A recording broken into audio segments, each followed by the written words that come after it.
How's everybody?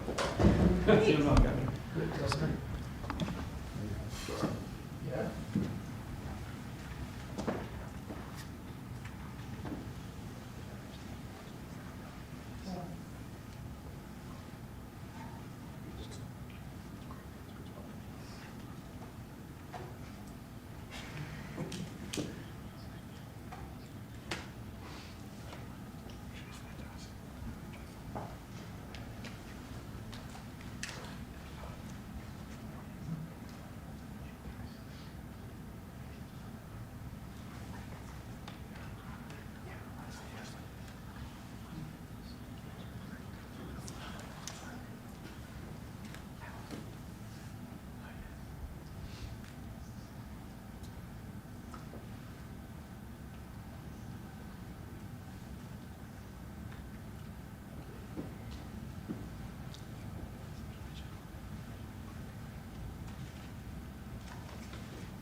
Hello, everybody. Mr. President. Nice to have you. There's a big announcement. We have a lot of big announcements. There's sort of all big announcements, actually. It's wonderful to be in the Oval Office. I think you probably like it the best. You like it the best for press conferences? I sort of do. But today I'm excited to announce another historic achievement in our quest to lower drug prices for all Americans. Prices have come way down. We've gotten prices way down for groceries, for oil especially. Today we broke $60 a barrel.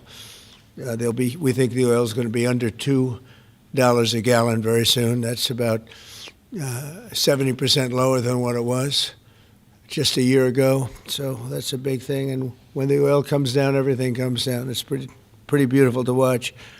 AstraZeneca, the largest pharmaceutical manufacturer in the United Kingdom, is committing to offer Americans major discounts on their vast catalog of prescription drugs, one of the great companies, by the way, and a most favored nation's pricing clause. So most favored nation is you're going to pay whatever the lowest price anywhere in the world is, that's what you're going to be paying. And I had it going very well in my first term, but we were interrupted by a rigged election, so I was unable to carry it forward. We started it, but this was something one of the reasons I wanted to run again was we had to have favored nations where the world is not going to be paying just a tiny fraction of what we were paying.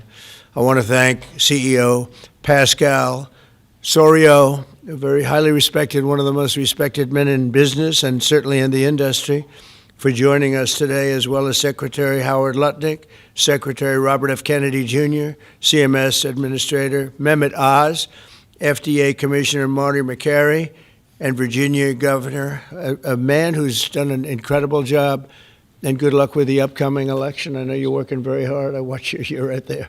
He's out there working. He wants to see that young woman win, and the Attorney General, who I endorsed, et cetera, et cetera.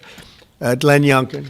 Thank you very much, Glenn. Thank you for being here. For many years, Americans have paid the highest prices anywhere in the world for prescription drugs by far, many times the amount that other countries are paying is ridiculous. Upon taking office, I signed an executive order to make sure that Americans pay no more for prescription medications than the lowest price or the same drug in other locations and developing nations. Today, AstraZeneca is committing to offer all of their prescription medications to Medicaid at most favored nations prices. In other words, the lowest price anywhere in the world, that's what we get. A move that will save American taxpayers hundreds of millions of dollars each year.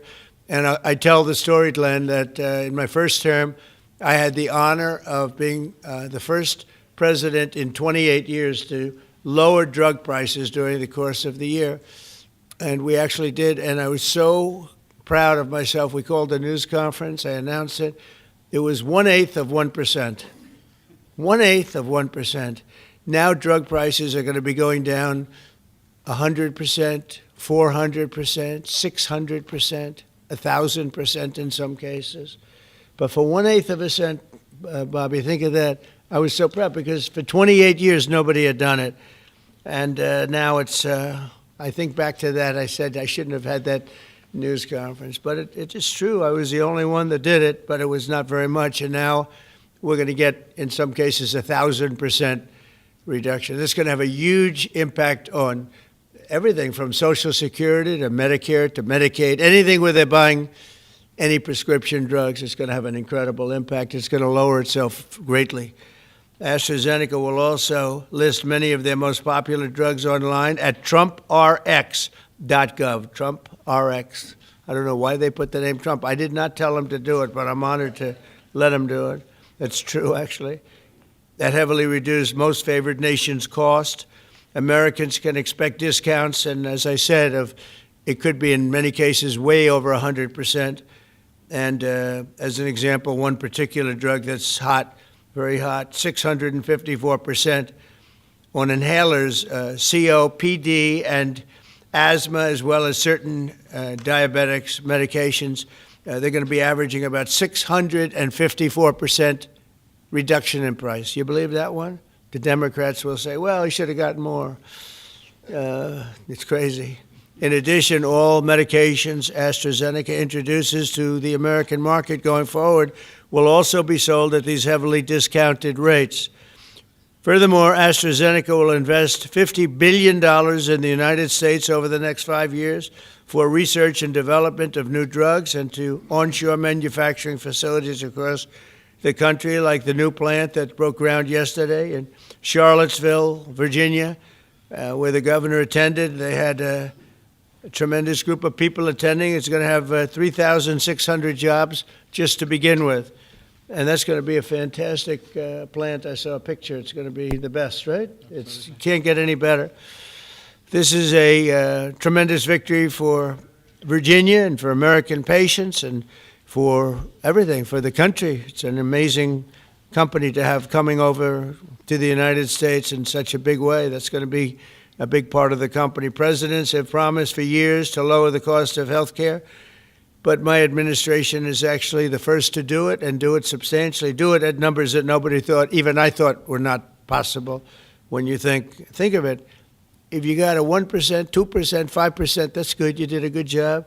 We're talking about 100, 200, 300, 500, 700.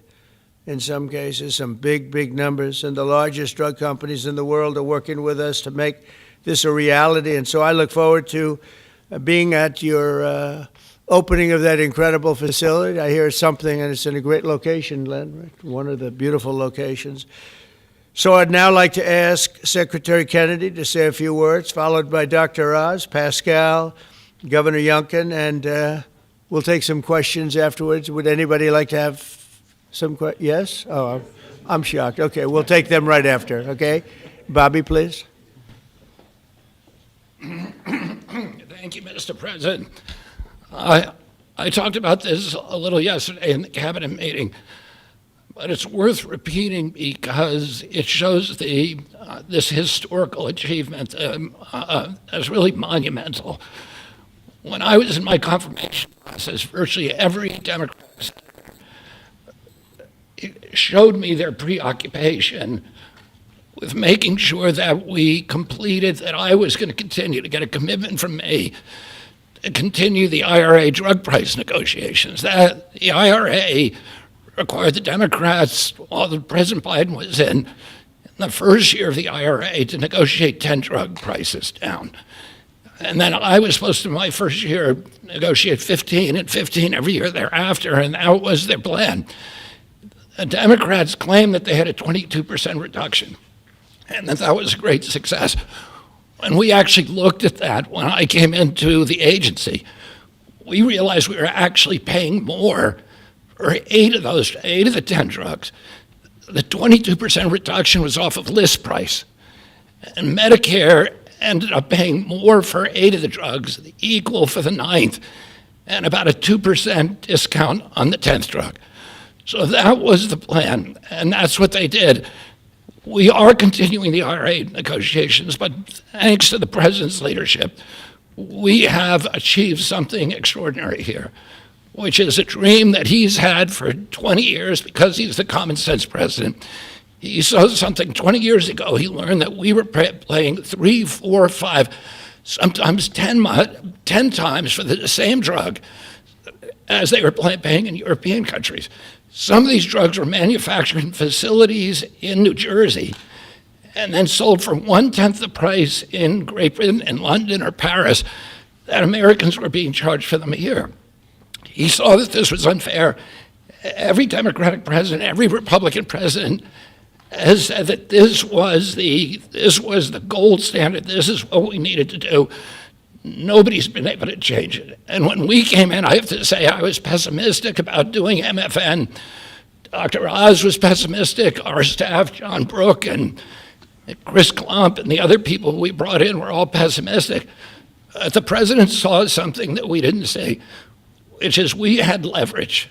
And that came through Howard and the tariffs, and we had extraordinary leverage to craft these deals. So last week we had Pfizer in, which is one of the biggest American pharmaceutical companies. Today we have AstraZeneca in with Pascal Sorios, which is one of the biggest European pharmaceutical companies. And the president asked us to do 3 things. 1, to get MFN prices.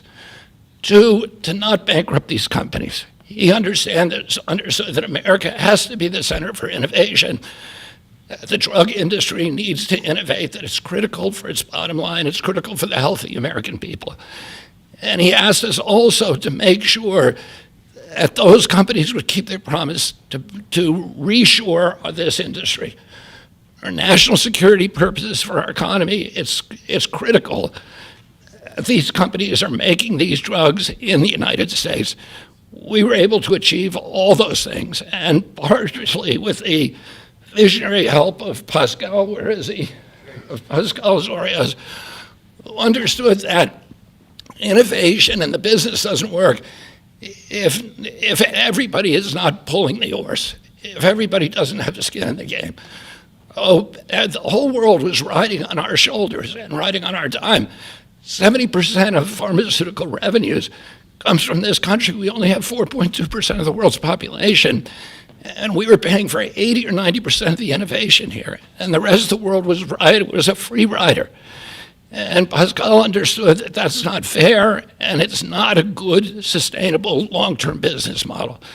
And he came to the table. He was one of the first leaders to come to the table. I want to thank him for his vision, for operating with us in good faith. And this is an extraordinary deal. Not only that, but as the president just pointed out, he is also reshoring this industry here. He has 19 facilities already operating in this country. He has this other facility in Marl County that Dr. Oz went with Governor Youngkin and broke ground on yesterday. He has a second facility that is under construction in Kendall Square in Boston, another facility in Rockville, Maryland, and a 4th facility in Copper, Texas, right outside of Dallas-Fort Worth. And he's got plans for building many more in this country, thanks to the president's leadership, to the tariffs, and to the common sense the president has demonstrated in his own commitment to make drug prices lower for hardworking Americans. So I want to thank the president for your visionary leadership. I want to thank Dr. Oz for his part, and Marty McCary in negotiating this deal. Dr. Heidi Overton, Theo Merkel, Chris Klump and John Brooks, who all played critical parts in the negotiation, and of course Howard Lutnick, who was the key to these negotiations. Who do we bring up now, Dr. Haas? Thanks, Secretary. He'll take your place, Pascal. Oh, Pascal, I get to introduce Pascal, which I'll do with great joy and honor. So the world is watching as President Trump tries to make peace in every place he can go. But at the same time, President Trump is putting peace into the hearts of Americans and bringing peace of mind to them, especially Americans who cannot afford their medications. And just to put a number on this, as he releases us from the bondage of paying 3 times more for the exact same product made in the same factory, in the same pill box, in the same instruction manual overseas, rather in this country than we pay overseas, it creates an opportunity for us because, Mr. President, you're turning the art of the deal into the art of the heal.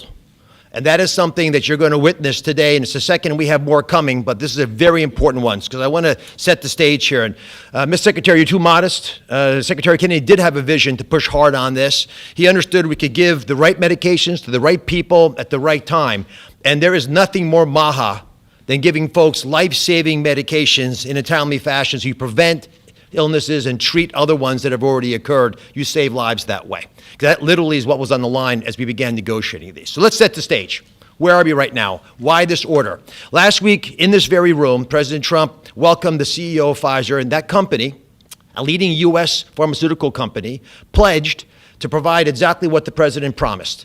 Massive discounts to allow us to have most favored nation drug pricing in this country so we don't allow our people to pay more than folks overseas. And this was unthinkable even 6 months ago, 7 months ago when we came into office. And Americans now have the ability to do that, but we needed to prove it was scalable. So we went to AstraZeneca, which is the leading pharmaceutical company, a leading company in the entire world, but a massive opportunity in this march to MFN, a march to most favored nation drug pricing. And to have this message land clearly, we needed to make sure that the president's demand for fair drug pricing was heard all around the globe. And I actually think the single most powerful tool we had was the president, because people take him seriously. And some of the things that they were hearing overseas were alarming them enough that they began to realize the jig was up. So let's talk about the deal specifically. John Brooks, if you could be my Vanna White, please. John back there is Theo, Vince, Heidi were parts of the team. There are other members of the team I'll speak of in a second. So these are the 5 deal points. This is what Trump RX, by the way, which just launched, TrumpRx.gov, which was a unanimous name, by the way, Mr. President. He was not involved in picking the name, but it was not a difficult one to land on. We thought it had a catchy element to it. All primary care medications sold by AstraZeneca are going to be available on Trump RX, which means no more gaming, no more middlemen. Starting early next year, when you go to the website, you'll be able to see a marketplace. We're not selling the drugs. We're just making information available to everyone so you go to the right place to buy the right medication. Second, drugs for lung diseases are discounted massively, and that's over here on this line. The president highlighted 650%. They're significant discounts, and these are medications. We just picked the ones for lung disease and one for metabolic syndrome, diabetes, but there are others that are included. We have most favored nation pricing for everyone who is on Medicaid in this country. That's why Governor Youngkin is able to do backflips with his nimble 6'6" physique, because for governors, this is a massive problem. If Medicaid prices continue going up, it crowds out other social services, which he'll speak to. We also have MFN for all new prescription drugs. Mr. President, by the time this term is done, 95% of all drugs sold in America, branded drugs and generic, will be available at most favored nation drug pricing. Americans are going to benefit if the prices drop abroad. So Secretary Lutnick is going to make sure that if we get better prices for these companies from our partner countries overseas, the American people see those benefits, and there's going to be onshoring of manufacturing. And as has been mentioned, I stood with Governor Youngkin and Pascal Soriot as we broke ground yesterday in Charlottesville, Virginia, in a massive $4 billion facility. That's the hard hat, Mr. President. I know you like construction, so that was all I could bring back. But there was a lot of remarkable energy. And here's what that event really does. It sends a signal. It sends a signal for all countries around the world to stop freeloading off American innovation. It's done. It's not going to happen anymore with this president. And if you aren't picking up your end of the bargain, then you're going to be welcoming a lot of more companies to leave your shores and allow us to welcome them into our shores as they open up manufacturing facilities here. And for all the pharmaceutical companies out there, we're talking to all of you, pick up a shovel. This is a great place to build a facility, as AstraZeneca has shown us, and I think it has a wonderful opportunity in the future as well as this country continues to support the innovation Secretary Kennedy spoke about, because we're not compromising that at all. We're just getting fair prices for the American people. To the team, tough negotiations, Mr. President. You know how hard they can be. You can't get there without world-class negotiators, and we are blessed by individuals to work with the AstraZeneca team who are killers, head-to-head. And why? Because talented people out of the private sector are coming into government to serve this president in a generational opportunity that they feel in their heart will make a difference. John Brooks is part of that team, Chris Klump, Inma Hernandez, numerous other folks contributed as well. But we're open for business, and if you want a great position and a patriot, like the folks who negotiated these deals, please consider coming with us, because the president has made it clear that you will make a difference in government. Finally, I want to thank Pascal Sérieux. Pascal is an interesting, almost enigmatic individual. He's a CEO of AstraZeneca. He is born in France, Australian citizen, knighted in Great Britain, running their largest pharmaceutical company. So you figure out the lineage. But one thing I know is a very, very smart man who came here early on, took the president seriously, and he recognized the inherent unfairness of the European model of global freeloading off our innovation. He appreciated the challenge, and he wanted to be part of the solution. So Pascal, take it away. Thank you so much. So, President Trump, it is really a pleasure to see you again, since I had a chance to meet you last time you visited the UK for your state visit. I know the King actually kept you late during the night, during your visit, late up at night. And I must thank you, actually, for returning the favor. I can tell you, you've kept me up at night, and my team as well. But it has been really worth it. It's been worth it because today I'm really excited to announce AstraZeneca's commitment to your vision for a healthy America. Great leadership is about having an ambitious vision that can energize people, and you appoint a very talented team that can deliver on this. Your vision is exactly that. It is about lowering the price of medicines for American patients while ensuring that America remains a global powerhouse of innovation in biopharmaceuticals. And that's not easy to do. We need to keep inventing the technologies and the products that will cure disease. But you actually gave us a key, equalization. That's an important word. Yeah. You've assembled a remarkable team, actually, that together with us found a way to deliver on your vision. I would like to thank you, Mr. President, for your collaborative and your trusting approach throughout the discussion that led to this agreement. In addition, I would like to thank Secretary Lutnick, I'd like to thank Secretary Kennedy, Dr. Oz, and the CMS team, in particular John Brooks, who is here today, but also Chris Klump, for their very straightforward approach and their collaborative work that, together with my great team at AstraZeneca, enabled us to deliver this agreement today. It is an agreement that allows a number of wins. First of all, a great win for American patients. This agreement will deliver improved access to our medicines at a lower cost. We've addressed the 4 points that you raised in your letter, ensuring Americans do not pay more than patients in other wealthy countries. So it's a big win for patients and the healthcare system as a whole. But it's also a big win for the economy and for taxpayers, because it supports rebalancing the cost of innovation across wealthy nations. For too long, America has shouldered a disproportionate portion of the world's R&D cost for breakthrough medicines development. That imbalance is not sustainable.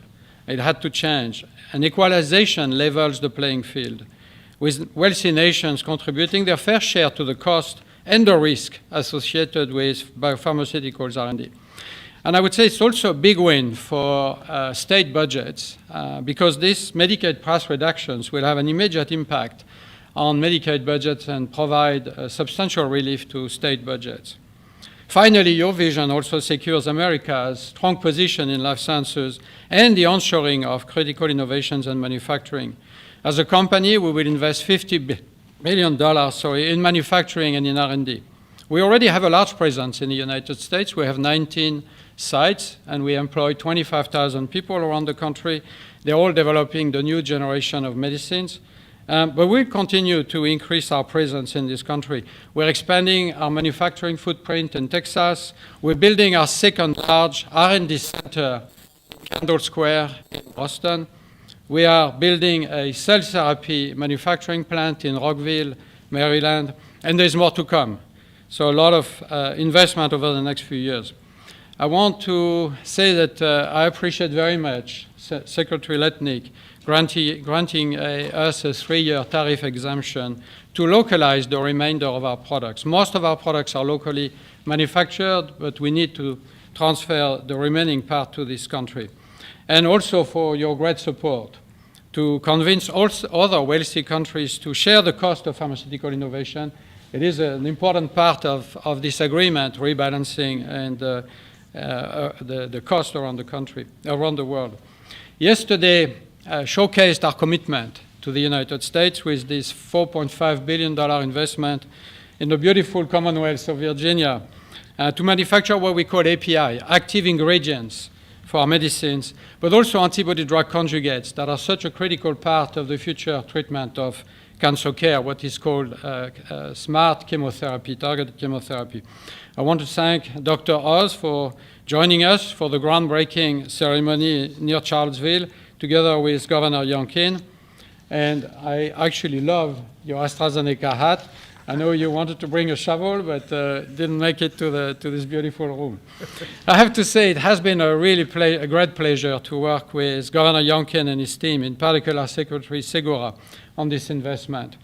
Like you, President Trump, they are deal makers that move at the speed of business. And it's very important for us company to be able to work with people who understand who we are and move very fast. Our new facility will be a great example of Virginia supporting domestic production of medicines for America, enhancing national security in pharmaceutical supply, but also creates thousands of highly skilled jobs. Governor Youngkin gave me a beautiful Virginia flag that we will proudly fly alongside the American flag in front of our new facility. So AstraZeneca's commitment to the United States is very strong, and this agreement ensures we'll make an even bigger difference for American patients.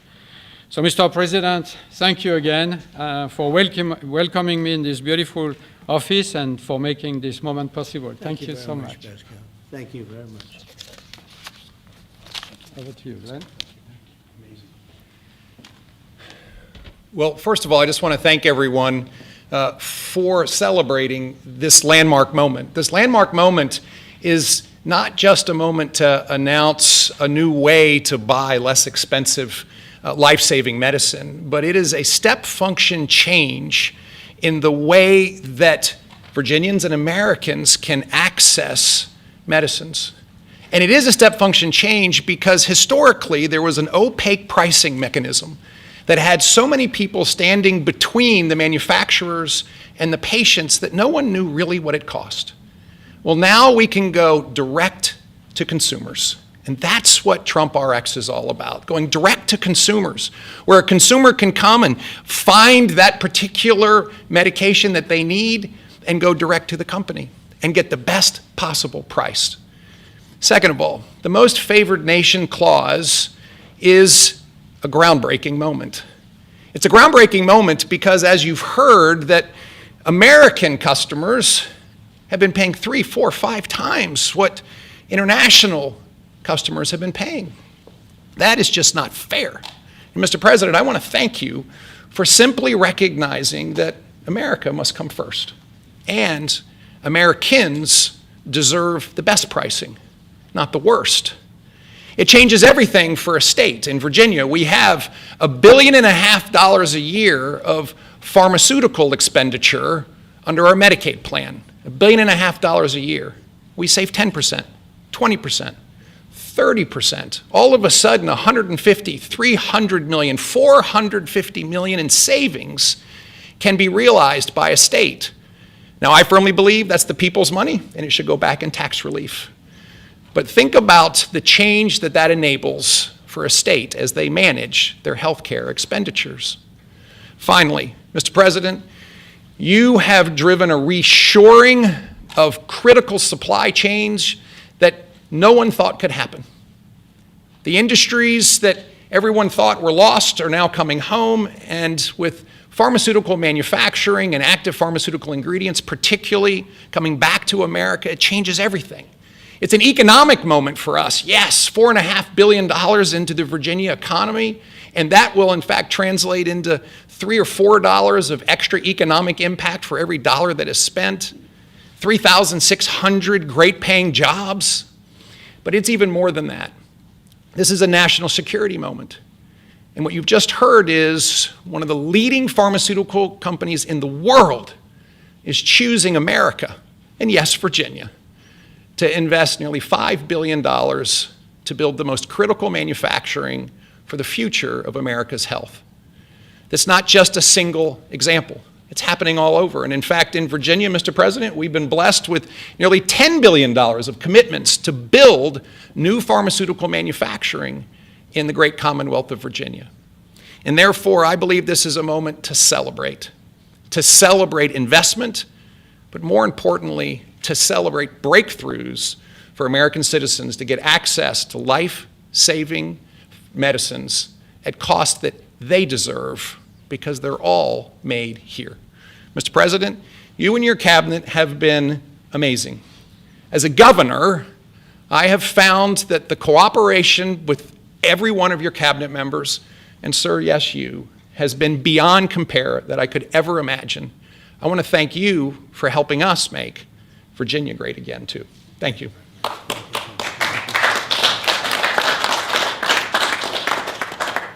So we have, at this moment, I think we just cracked $18 trillion in commitments and investments in our country. As an example, the last administration was far less than $1 trillion for 4 years. We're at plus $18 trillion for 8 months. There's never been anything like it in history, in any country, anywhere in the world. So that's great. But maybe for purposes of this, more importantly, we're going to bring drug prices down at numbers that nobody ever thought possible, Glenn. I think nobody ever even thought it was possible. So we're going to be doing a lot of business, but we're going to be also numbers that when you're 2, 3, 4, 500% less. I just noticed one of them over here, 654% discount. 654. The laggard is 98%, right? 9 is that what? Wow, 96, 230%, but 654, and we have some that top that by a lot. So it's really going to be incredible, and that's going to be so good for Medicaid and Medicare and everything. Frankly, for your life, it's going to be so good. So nobody ever thought they were going to see. And don't let Democrats take the credit, because they'll try. They'll say, "Oh, we worked so hard," and they didn't work hard. They did. They obstructed. They actually did the opposite. So that's really more important than even the tremendous investments being made in our country. But think of it: we cracked 18 trillion with a T, $trillion, and frankly, 1 trillion for 4 years wasn't that bad. He did less than $1 trillion, but we did that in a period of 8 months. So it's pretty record-shattering by many trillions of dollars. Any country, no matter what country you're talking about, nobody's done numbers like that. So thank you all for being here. Do you want to have a couple of questions? Yeah, please. Mr. President, one on this, if I could, and one on China, if I may. Okay. First on this, could you have brought these pharmaceutical companies to the table without that 100% tariff that you imposed? No, it's not 100%. You're talking about China might be 100%. No, I'm talking about the 100% you imposed on pharmaceuticals for that sector. I would never have been able to bring them. Now, I'm not sure that Pascal would like to say, but behind the scenes he did say tariffs were a big reason he came here, and also the fact he loved Virginia. He liked this guy. He liked me. I think the November 5th election was a very important date. We had a good election, and that was important. But yeah, he's here. A lot of. I can speak for almost everybody that's here. Most of them are here because of tariffs, because you have to understand he has no tariffs. If you build in this country, there are no tariffs. So. I want to ask you about China, if I could. Just want to confirm: have you canceled your meeting with President Xi? And no, I haven't canceled, but I don't know that we're going to have it. But I'm going to be there regardless, so I would assume we might have it. But they hit the world with something that really is not anything that people are going to do, and it was shocking. I can tell you, Howard and I and Todd, Scott, we were all speaking about it before, and it was we said, where did that come from? It was just, that was out of the blue, right? Out of the blue, they came up with this whole import-export concept, and nobody knew anything about it. So. If they roll back their export controls, the new announcement, would you roll Yeah, back? look, we're going to have to see what happens. That's why I made it November 1st. We'll see what happens, yeah. Mr. President, the last time, Mr. President. Go ahead, please. What else besides software could be on the table in terms of export controls? A lot more. I mean, you have software, but you have a lot more. We have airplanes, we have airplane parts. You remember that from last time. And we were just surprised at China. I have a very good relationship with President Xi, and they did that. This is not something that I, instigated. This was just a response to something that they did. And they didn't really aim it at us. They aimed it at the whole world. The whole world is subject to it. So I thought it was very, very bad. But we have many things, including a big thing is airplane. They have a lot of Boeing planes, and they need parts and lots of things like that. Steve?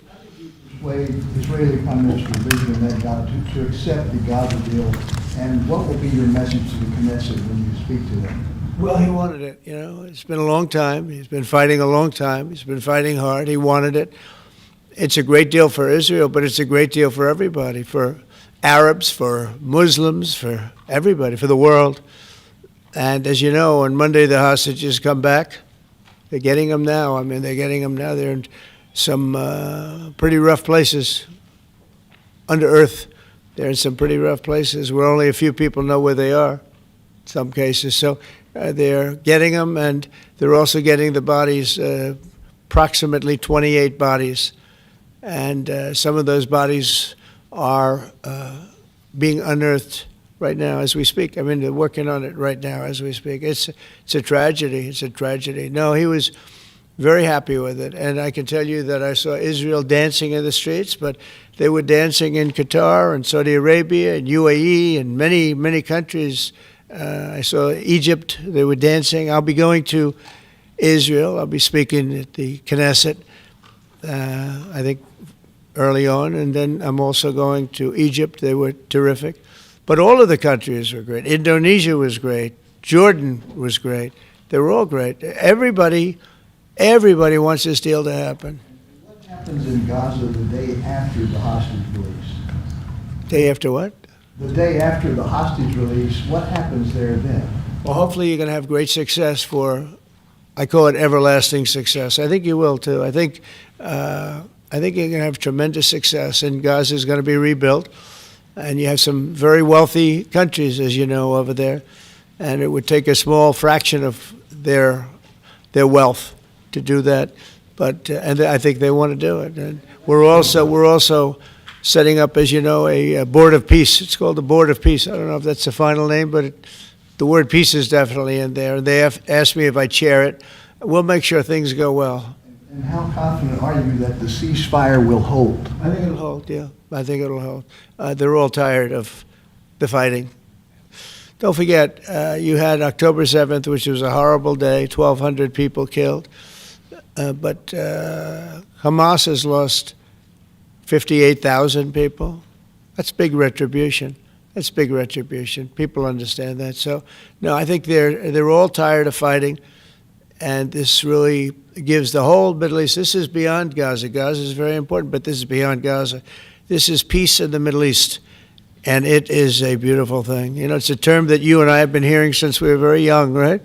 And now we have a chance of really having that. And as you know, most of the countries have passed all these resolutions. Every country is there. Iran came in. I was very happy to see that. I was very honored that Iran came in. They said they support it. Russia came in. President Putin, he supports it fully, very fully. So I was happy to see even countries that weren't necessarily involved in the process, they all support it. I don't know of anybody that does it. And I've never seen happier people than many of these places, not just Israel. Many of these places, they're all dancing in the streets. I've never seen anything like it. Mr. President, Yeah, go ahead, please, in the back. Thank you. What guarantees did you give Hamas to persuade them that Israel will restart the bombing campaign once the hostages have been exchanged? What did I do with respect to them? Well, I spoke a little bit tough, and that's what would happen. You have to speak tough. That's a tough world. That's a tough, as they say, neighborhood.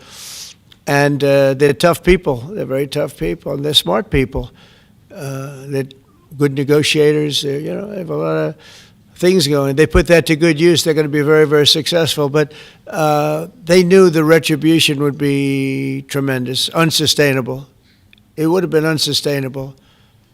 It would have been complete obliteration, and they didn't want that. And nobody wants it at this point. They want to get on with rebuilding the entire Middle East. It's not only Gaza. It's going to be the entire Middle East. They're going to be able to live in peace. Now, we have some little hot spots, but they're very small. You know the ones I'm talking about. They're very small. They'll be very easy to put out. Those fires are going to be put out very quickly. Yes, ma'am. Thank you, Mr. President. Talking about the Middle East still, going to the phases that come after this first phase, is there consensus on the additional points in your plan, or are the details still being fine-tuned? I think there is consensus on most of it, and some of the details, like anything else, will be worked out, because you'll find out that when you're sitting in a beautiful room in Egypt, it's easy to work something out, but then sometimes it doesn't work from a practical standpoint. So certain little things, but for the most part, there's consensus, yes. Do you intend to hash that out when you're in Egypt? I might, yeah. I mean, I'll be there, because I'll be going to, I'll go to Cairo. I think that's where we're going, as opposed to the place of the signing. And we have a lot of leaders from all over the world coming too. They've been invited. And then I'm coming back, I believe it's Tuesday night, for Charlie Kirk, a friend of mine, a friend of all of ours, a friend of a lot of the people right here. And we're giving him the Presidential Medal of Freedom, which is the highest honor you get outside of the Congressional Medal of Honor. One's military, one's civilian, but it's the greatest honor. And Erica's beautiful wife is going to be here, and a lot of people are going to be here. So, it's not easy for me to get back. It's a very quick trip, but I'll be making 2 major stops, and then I'll be on the plane trying to get back in time for Charlie. They're going to have a great celebration at the White House, in the East Room of the White House. Mr. President? Russell Vogt said the reductions in force have begun related to this shutdown. How many layoffs have you authorized for this first round, and from which agencies? And it'll be Democrat-oriented, because we figure, they started this thing, so they should be Democrat-oriented. It'll be a lot, and we'll announce the numbers over the next couple of days, but it'll be a lot of people, all because of the Democrats. I mean, they want to give $1.5 trillion to people that came into the country illegally. More important than that, because we all have a big heart. We want people to be taken care of, but we have 0 people coming in. You know that, Glenn, right? That's a pretty impressive number, even for a successful governor.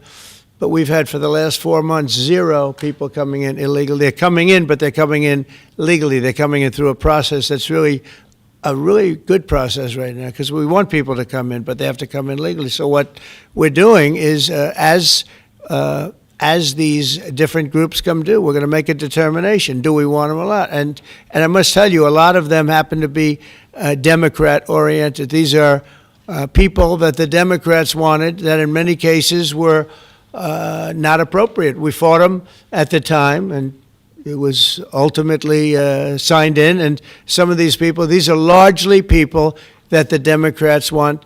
Many of them will be fired. Yes, please, behind. The Nobel Peace Prize was announced this morning. Your thoughts? Which one? The Nobel Peace Prize. Your thoughts? Look, including a very big one, and I'm not sure, when you say big, it's certainly, I think, to the mind of most, the most important deal ever made in terms of peace. But the one we just signed, it's been signed, sealed, and it's going to start taking place now. It's already started. Monday's going to be a very big day when the hostages come back. But I made 8 deals, transactions of wars. One was 31 years going on. 10 million people were killed. One was 34 years. One was 36, 37. One was 10. One was just starting. 2 were just starting, actually, but they were well on their way. In the case of India and Pakistan, 7 planes were shot down. It was a bad one.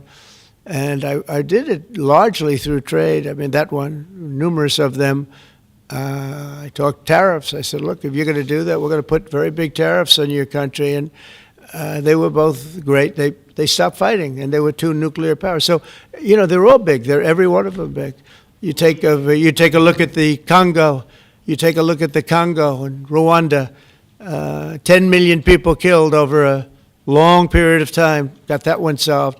We did a total of 8 as of this. 2 days ago, I would have said 7, which I did say, but the other one was signed up, sealed.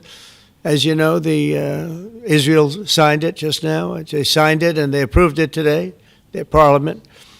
And it's a great honor to be involved with so many. So the person who actually got the Nobel Prize called me and said, I'm accepting this in honor of you because you really deserved it. A very nice thing to do.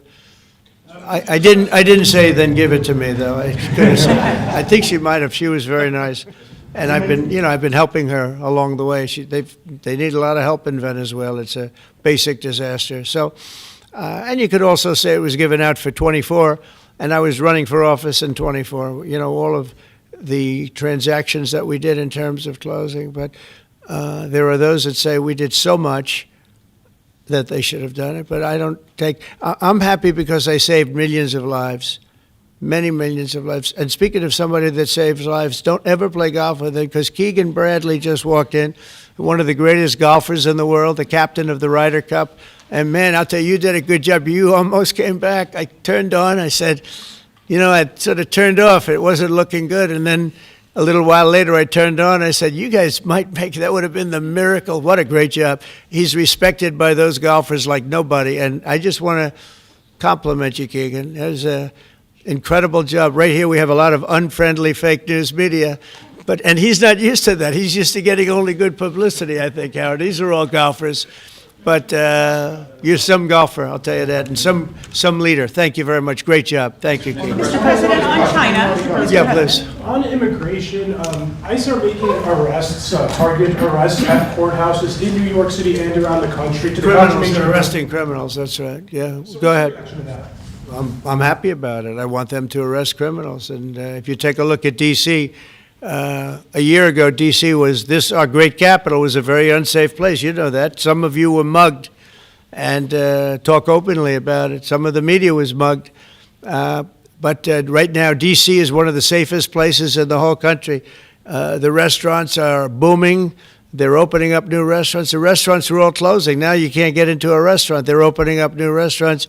It took 12 days for us. We sent in not politically correct military. We sent them in based on merit. We won the case in the Supreme Court. Everything now is based on merit. Our country was founded on things based on merit.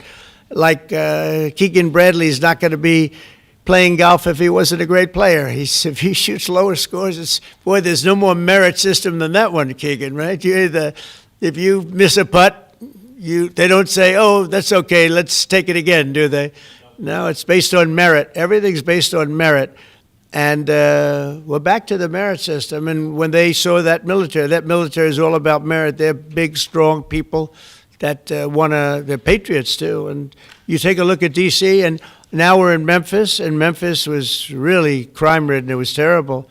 A lot of people being killed. And they say in 12 days they can't even believe how much better it is. And it'll take probably a month over there, and we're heading to Chicago because we want to save Chicago. Do you know they had over 4,000 people killed in Chicago over a short 4,000 people, and I have to watch this slob of a governor stand up and say that, well, everything's okay, we've got it under control. They had 4,000 people murdered over a very short period of time.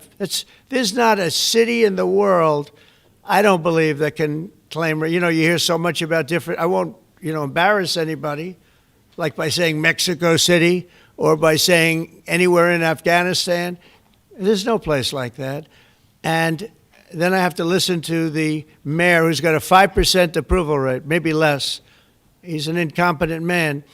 And the governor's an incompetent guy. He's a guy that was thrown out of his family business like a dog. And I know his family very well. And now he's a governor. And when I watch him trying to say that it's okay, we have crime under control, I lost 4,000 people over a very short period of time. I believe it's like 7,000 people were shot but didn't die. But 4,000 people died. And then he gets up and talks about how it's not a problem. Or Portland, Oregon. I mean, Every time I look at that place, the place is burning down. There's fires all over the place. When a store owner, there are very few of them left, but when a store owner rebuilds a store, they build it out of plywood, and they don't put up storefronts anymore. They just put wood up because they know it's going to be ripped down. And then I hear how wonderful it is. It's not wonderful. It's a disaster. That's almost an insurrection, that place. So we put our people in there, and they do the job, and they've really done the job. And the beautiful thing is we've done it. 12 days we had this place safe, and now it's, I would say within a month it was beautiful, and it continues to be. That was 3 months ago. I'll tell you, D.C. now is one of the hottest places, just like this country. We were a dead country, and you've heard me say it 100 times. We were a dead country. King of Saudi Arabia said it. Others say. The Emir of Qatar said it. Many. UAE said it. The leader, great leader, UAE, all great leaders, they said effectively the same thing. 1 year ago, we had a dead country.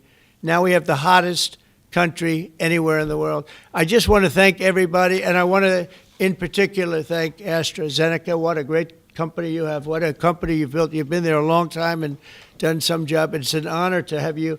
I assume you're going to build, so it's $4.5 billion for a plant. That's a pretty big plant, isn't it? I was going to say, could he make it a little bit more? Well, we have a couple of them where they're going to spend $65 billion on one plant, AI. All I know is it's, AI is based on information. I hope they're right about information. I don't know.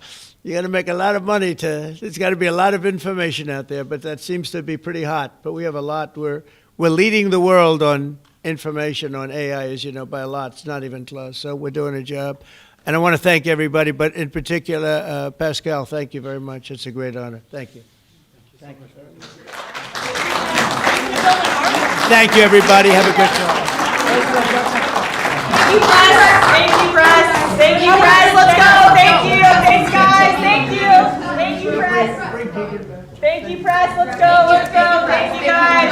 Thank you, press. Right out this way.